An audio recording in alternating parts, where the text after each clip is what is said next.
உடனுக்குடன் நேரலை செய்தியை பார்த்து வருகிறோம். தஞ்சை கும்பகோணத்தில் குடிநீருடன் கலந்து வரும் கழிவு நீரால் 12 குழந்தைகள் உட்பட 25 பேருக்கு மஞ்சள் காமாலை நோய் பாதிப்பு ஏற்பட்டிருப்பதாக தகவல் வெளியாகியிருக்கிறது. உடனுக்குடன் நேரலையில் பார்த்து வருகிறோம்.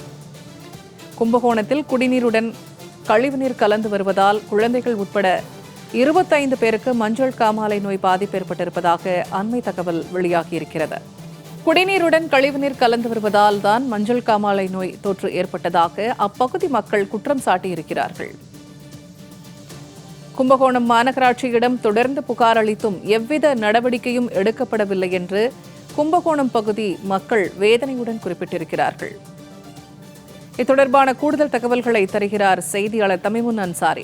இப்ப குடிநீரோட கழிவுநீர் கலந்து வருவதால் தான் மஞ்சக்காமாலை நோயால் பாதிக்கப்பட்டிருப்பதாக கும்பகோணம் பகுதி மக்கள் புகார் தெரிவித்திருக்கிறார்கள். 25 பேருக்கு பாதிப்பு ஏற்பட்டிருக்கிறது. அவர்களின் நிலை என்ன? நடவடிக்கை ஏதும் எடுக்கப்பட்டிருக்கிறதா? நிச்சயமாக பூர்ணிமா, கும்பகோணம் மாநகராட்சி பகுதியில் கடந்த சில மாதங்களாக குடிநீருடன் கழிவுநீர் கலந்து வருவதாக தொடர்ந்து புகார்கள் இருந்து வந்தது.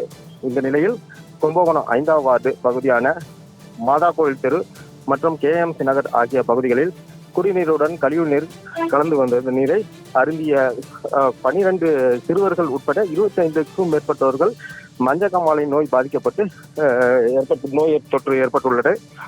கடந்த சில மாதங்களாகவே இந்த பகுதியில் குடிநீருடன் கழிவுநீர் கலந்து வருவதால் மஞ்சக்காமாலை நோய் தொற்று ஏற்பட்டதாகவும் இதனால் பாதிக்கப்பட்டவர்கள் கும்பகோணம் அரசு மருத்துவமனையில் சிகிச்சைக்கு சென்றால் அங்கு முறையாக சிகிச்சை அளிக்க மறுப்பதாகவும் குற்றம் சாட்டிய பொதுமக்கள் நாகை மாவட்டம் பரவை பகுதியில் உள்ள மஞ்சக்காமாலை நோய் சிகிச்சை அளிக்கும் நாட்டு மருந்து பகுதிக்கு சென்று சிகிச்சை பெற்று வருகின்றனர்.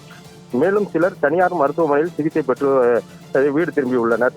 குடிநீருடன் கழிவுநீர் கலந்து வருவது குறித்து கும்பகோணம் மாநகராட்சி அதிகாரியிடம் பலமுறை தொடர்ந்து புகார் அளித்தும் இதுவரை எவ்வித நடவடிக்கையும் எடுக்கவில்லை என பொதுமக்கள் வேதனை தெரிவித்துள்ளனர்.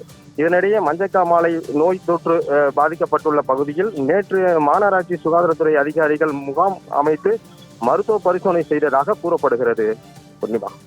கள நிலவரத்தை பகிர்ந்து கொண்டமைக்கு நன்றி தமிமுன் அன்சாரி.